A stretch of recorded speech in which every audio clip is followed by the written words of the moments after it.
ॐ श्रीं ह्रीं सूर्याय तेजोराशये नमः। ॐ आदित्याय विद्महे दिव्यभानवे धीमहि तन्नः सूर्यः प्रचोदयात्। अरुणरश्मिवितानविस्तृतदिव्यप्रभाविभो जीवनस्पन्दनाधार विश्वचेतः प्रदीपक। उत्कतं ते महत्तेजो भाति चेतसि निर्मले। येन जागर्ति लोकोऽयं कर्मधर्मसमन्वितः। प्रत्यहं त्वत्प्रभामात्रात् प्रस्फुरन्ति दिशो दश। त्वमेव धैर्यबीजं च प्राणशक्तेः परायणम्। निःशेषतमसां हन्ता निर्मलज्ञानसागरः। त्वयि दृष्टे मनो नित्यं विशुद्धिं समवाप्नुयात्। तेजसा ते धृता भूमिर्द्यौरपश्च मरुद्गणाः। त्वद्भासा जीवनं सर्वं स्पन्दते सचराचरम्। करुणाकिरणसंस्पर्शे शुष्यदाशाः प्ररोहति। विपदां काननं सर्वं क्षणेनैव विनश्यति। श्रद्धाभक्तिसमायुक्तो यस्त्वां नित्यं प्रपूजयेत्। तस्य मार्गे जयश्रीश्च सौख्यं चाभिवर्धते। प्रभाते तव सङ्कल्पः सायं शान्तिप्रदायकः। मध्याह्ने कर्मसिद्धिश्च त्वत्प्रसादान्न संशयः। त्वमेव चक्षुषां ज्योति त्वमेव हृदि चेतना। त्वमेव प्राणसंवाहो विश्वरूपः सनातनः। भासि नित्यं समं देव न मित्रं न च वैरिपुः। समदृष्टे नमस्तुभ्यं धर्मदीपप्रवर्तक। आरोग्यं मे बलं मेधा धैर्यं भक्तिं च देहि मे। सत्पथे मां सदा नीत्वा रक्ष सूर्य नमोऽस्तु ते। नित्यं त्वदीयरश्मीनां पावनस्पर्श एव हि मनोमलविनाशाय सुधास्रोत इवामलः। उषसि त्वं प्रसन्ना त्वा जागरूकं करोति नः।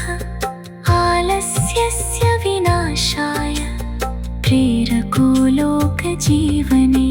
त्वत्कान्त्या स्फुरति प्रज्ञा त्वत्कान्त्या वर्धते मति। त्वत्प्रभाभिः समृद्धोऽयं धर्ममार्गः प्रकाशते। त्वमेव कालचक्रस्य नित्यगामी नियामकः। क्षणानां फलदाता च कर्मसाक्षी निरञ्जनः। यत्र ते किरणाः शुद्धा पतन्ति भुवनत्रये।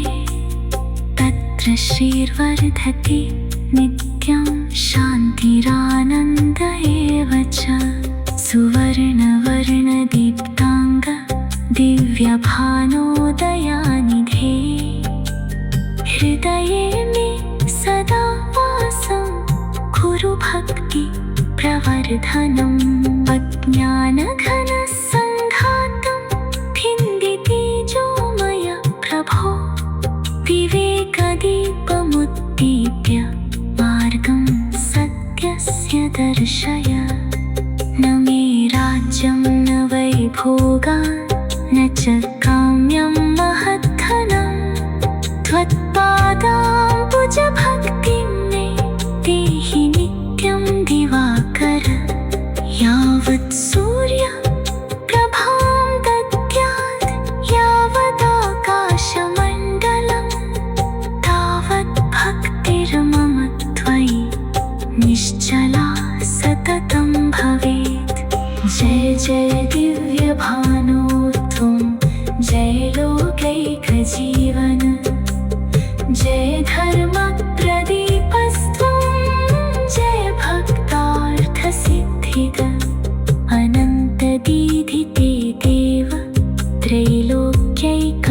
प्रबोधक त्वयि स्फुरति मे नित्यं श्रद्धाभावः सुनिर्मलः त्वदीय तेजसा नित्यं सञ्जीवनमिदं जगत् पल्लवानि प्रसूयन्ते फलवन्तो वनस्पतिः सुप्रभातसमायाते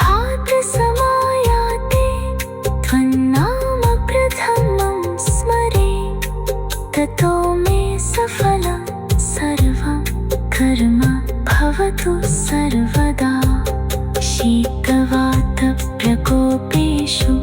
वर्षासु घनघोरिषु त्वमेव जीवनाधारो धृतिरूपः सनातनः सत्यस्य पन्थानमेव त्वं धर्मस्य परमं बलम् अन्धृतेर्मोहजालं च भिन्दि भानो दयानिधे निराशस्य जनस्याशां त्वमेव पुनरुत्थितिं हृदयेषु प्रसिञ्चाशु साहसं तेजसा स्वतम् त्वत्कृपाकिरणैर्देव स्नेहो वर्धतां गृहे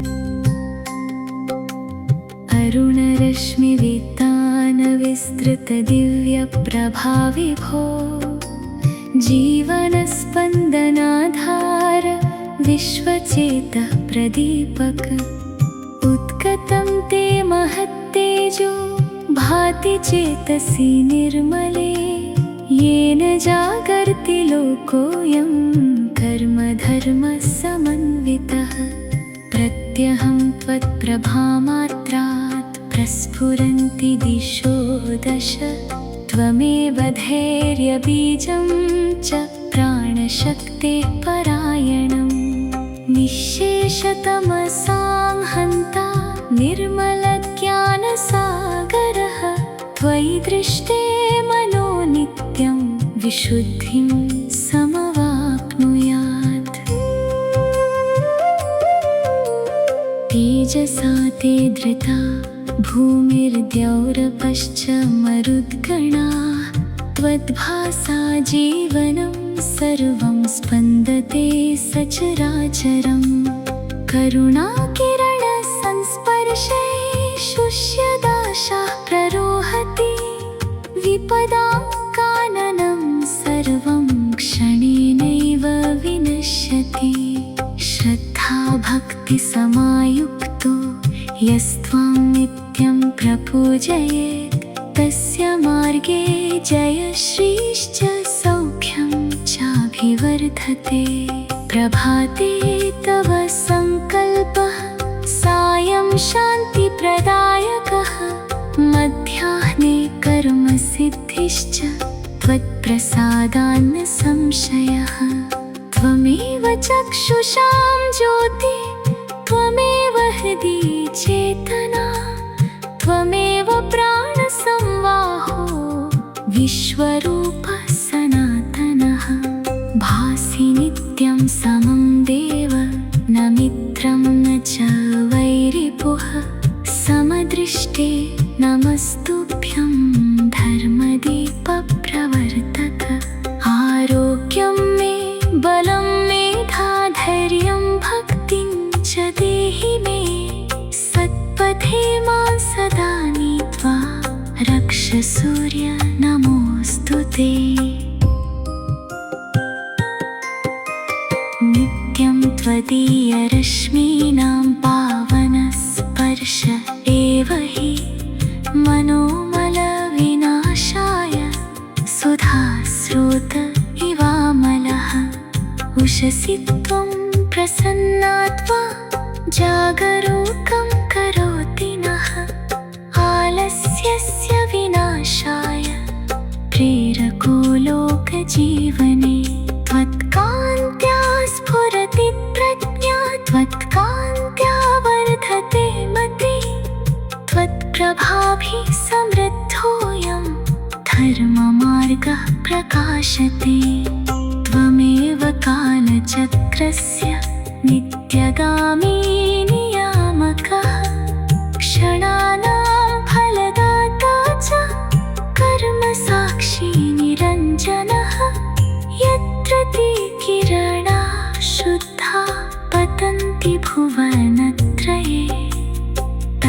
श्रीर्वर्धते नित्यं शान्तिरानन्द एव च सुवर्णवर्णदीप्ताङ्ग दिव्यभानोदयानिधे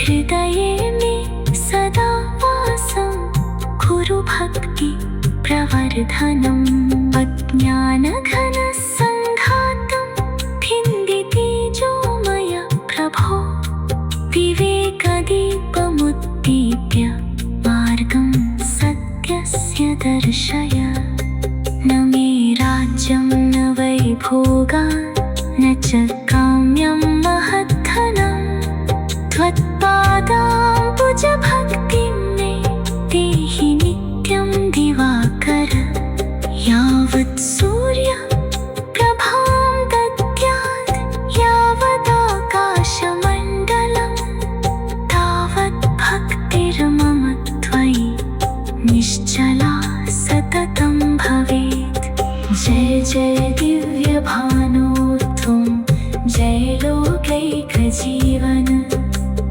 जय धर्मप्रदीपस्त्वं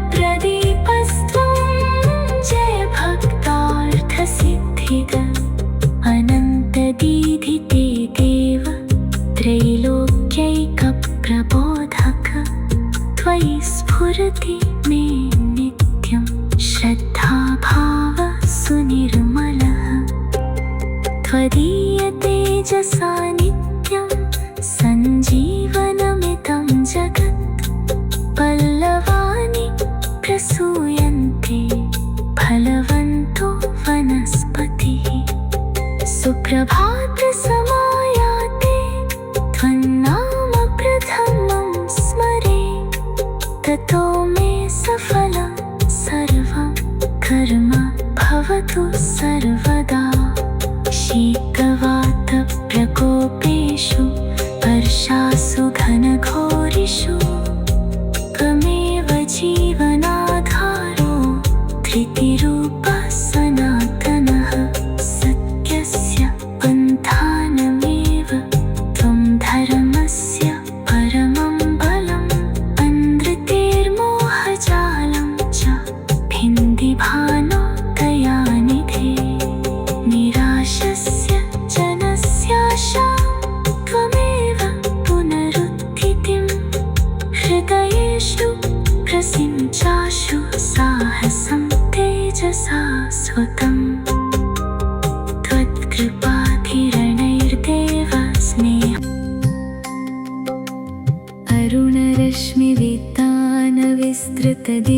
अरुणरश्मिवितानविस्तृतदिव्यप्रभाविभो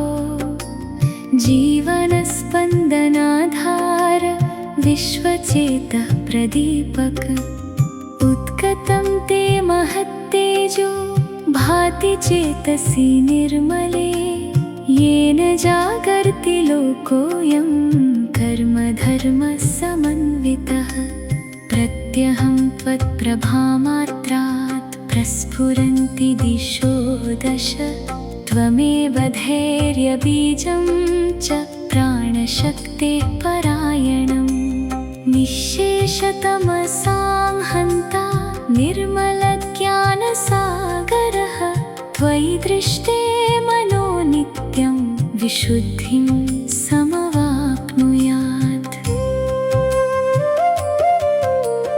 तेजसा ते धृता भूमिर्द्यौरपश्च मरुद्गणाः त्वद्भासा जीवनं सर्वं स्पन्दते सचराचरम् करुणाकिरणसंस्पर्शे शुष्यदाशाः प्ररोहति विपदां काननं सर्वं क्षणेनैव विनश्यति श्रद्धाभक्तिसमायुक्तो यस्त्वां नित्यं प्रपूजयेत् तस्य मार्गे जयश्रीश्च सौख्यं चाभिवर्धते प्रभाते तव सङ्कल्पः सायं शान्तिप्रदायकः मध्याह्ने कर्मसिद्धिश्च त्वत्प्रसादान्न संशयः त्वमेव चक्षुषां ज्योति त्वमेव हृदि चेतना त्वमेव प्राणसंवाहः विश्वरूपः सनातनः भासि नित्यं समं देव न मित्रं न च वैरिपुः समदृष्टे नमस्तुभ्यं धर्मदीपप्रवर्तक आरोग्यं मे बलं मेधा धैर्यं भक्तिं च देहि मे सत्पथे मां सदा नीत्वा रक्ष सूर्य नमोऽस्तु ते नित्यं त्वदीयरश्मीनां पावनस्पर्श एव हि मनोमलविनाशाय सुधास्रोत इवामलः उषसि त्वं प्रसन्नात्मा जागरूकं करोति नः आलस्यस्य विनाशाय प्रेरको लोकजीवने त्वत्कान्त्या स्फुरति प्रज्ञा त्वत्कान्त्या वर्धते मति त्वत्प्रभाभिः समृद्धोऽयं धर्ममार्गः प्रकाशते त्वमेव कालचक्रस्य नित्यगामी नियामकः क्षणानां फलदाता च कर्मसाक्षी निरञ्जनः यत्र ते किरणाः शुद्धा पतन्ति भुवनत्रये तत्र श्रीर्वर्धते नित्यं शान्तिरानन्द एव च सुवर्णवर्णदीप्ताङ्ग दिव्यभानोदयानिधे हृदये मे सदा वासं कुरु भक्ति प्रवर्धनम् अज्ञानघनसङ्घातं भिन्दि तेजोमय प्रभो विवेकदीपमुद्दीप्य मार्गं सत्यस्य दर्शय न मे राज्यं न वैभोगान् न च काम्यं महद्धनं त्वत्पादाम्बुजभक्तिं मे देहि नित्यं दिवाकर यावत् सूर्यः प्रभां दद्यात् यावदाकाशमण्डलं तावत् भक्तिर्मम त्वयि निश्चला सततं भवेत् जय जय दिव्यभानो त्वं जय लोकैकजीवन जय धर्मप्रदीपस्त्वं जय भक्तार्थसिद्धिद अनन्तदीधिते देव त्रैलोक्यैकप्रबोधक त्वयि स्फुरति मे नित्यं श्रद्धाभावः सुनिर्मलः त्वदीयतेजसा नित्यं सञ्जीवनमिदं जगत् पल्लवानि प्रसूयन्ते फलवन्तो वनस्पतिः सुप्रभातसमायाते त्वन्नाम प्रथमं स्मरे ततो मे सफलं सर्वं कर्म भवतु सर्वदा शीतवातप्रकोपेषु वर्षासु घनघोरिषु त्वमेव जीवनाधारो धृतिरूपः सनातनः सत्यस्य पन्थानमेव त्वं धर्मस्य परमं बलम् अन्धृतेर्मोहजालं च भिन्दि भानोदयानिधे निराशस्य जनस्याशा त्वमेव पुनरुत्थितिं हृदयेषु प्रसिञ्चाशु साहसं तेजसा स्वतम् त्वत्कृपाधिरणैर्देव स्नेह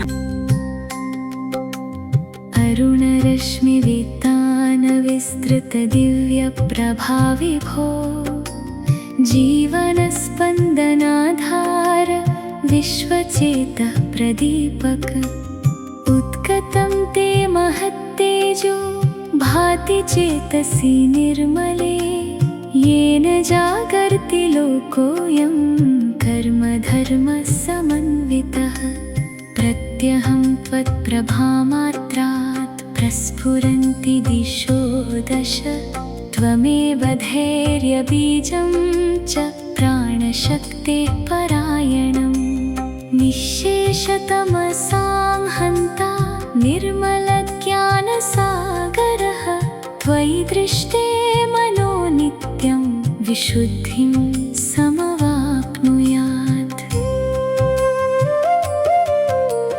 तेजसा ते धृता भूमिर्द्यौरपश्च मरुद्गणाः त्वद्भासा जीवनं सर्वं स्पन्दते सचराचरम् करुणाकिरणसंस्पर्शे शुष्यदाशाः प्ररोहति विपदां काननं सर्वं क्षणेनैव विनश्यति श्रद्धाभक्तिसमायुक्तो यस्त्वां नित्यं प्रपूजयेत् तस्य मार्गे जयश्रीश्च सौख्यं चाभिवर्धते प्रभाते तव सङ्कल्पः सायं शान्तिप्रदायकः मध्याह्ने कर्मसिद्धिश्च त्वत्प्रसादान्न संशयः त्वमेव चक्षुषां ज्योति त्वमेव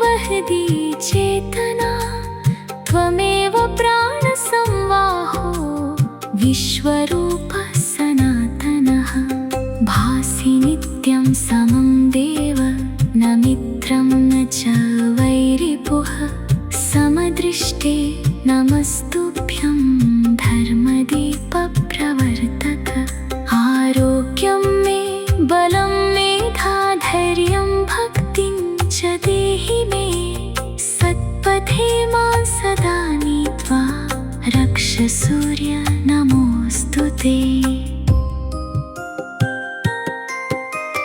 नित्यं त्वदीयरश्मीनां पावनस्पर्श एव हि मनोमलविनाशाय सुधास्रोत इवामलः उषसि त्वं प्रसन्ना त्वा जागरूकं करोति नः आलस्यस्य विनाशाय प्रेरको लोकजीवने त्वत्कान्त्या स्फुरति प्रज्ञा त्वत्कान्त्या वर्धते मतिः त्वत्प्रभाभिः समृद्धोऽयं धर्ममार्गः प्रकाशते त्वमेव कालचक्रस्य नित्यगामी नियामकः क्षणानां फलदाता च कर्मसाक्षी निरञ्जनः यत्र ते किरणाः शुद्धा पतन्ति भुवनत्रये तत्र श्रीर्वर्धति नित्यं शान्तिरानन्द एव च सुवर्णवर्णदीप्ताङ्ग दिव्यभानोदयानिधे हृदये मे सदा वासं कुरु भक्ति प्रवर्धनम् अज्ञानघनसङ्घातं भिन्दि तेजोमय प्रभो विवेकदीपमुद्दीप्य मार्गं सत्यस्य दर्शय न मे राज्यं न वैभोगान् न च काम्यं महद्धनं त्वत्पादाम्बुजभक्तिं मे देहि नित्यं दिवाकर यावत् सूर्यः प्रभां दद्यात् यावदाकाशमण्डलं